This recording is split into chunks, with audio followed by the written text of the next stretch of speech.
Tra i luoghi iconici della costa agrigentina, dopo la celeberrima Scala dei Turchi, c'è quella della zona di Punta Bianca Montegrande, con la sua collina di marna bianca.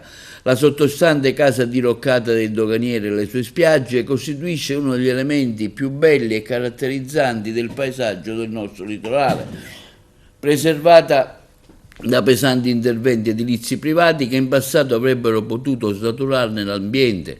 Dal 28 giugno 22 è un territorio tutelato tramite l'istituzione da parte della regione siciliana di una riserva naturale orientata. Il governo regionale, però, a distanza di 3 anni dal decreto di costituzione della riserva, non ha ancora provveduto all'affidamento di un ente gestore che si possa occupare della vigilanza e della tutela del sito. Come in tutte le riserve naturali, anche a Punta Bianca vige il divieto di interventi edilizi e di esercizi di attività commerciali che non siano compatibili con le finalità della riserva.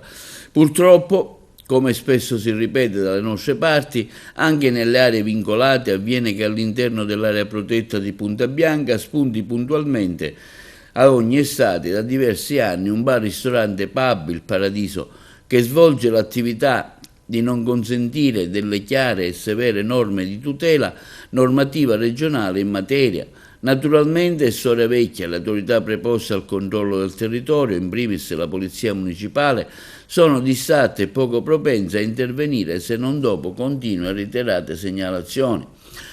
È una storia triste quella delle aggressioni al territorio nelle zone vincolate, dalla Valle dei Templi alla Scala dei Turchi e ora anche Punta Bianca, passando per la recente distruzione della Villa del Sole.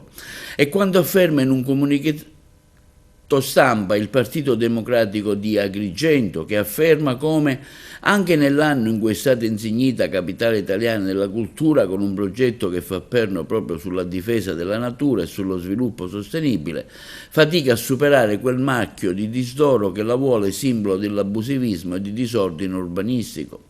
È ora volta di voltare pagina. La tutela della legalità, secondo quanto affermato dal Partito Democratico di Agrigento, e la difesa del nostro territorio sono due capisaldi su cui costruire l'unica possibilità di sviluppo della nostra città.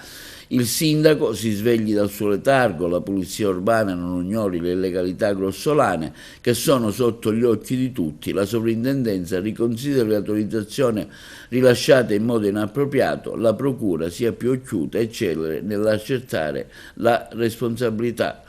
Per il Partito Democratico è importante tutelare Punta Bianca, cessino con immediatezza le attività da non consentire assolutamente nella riserva.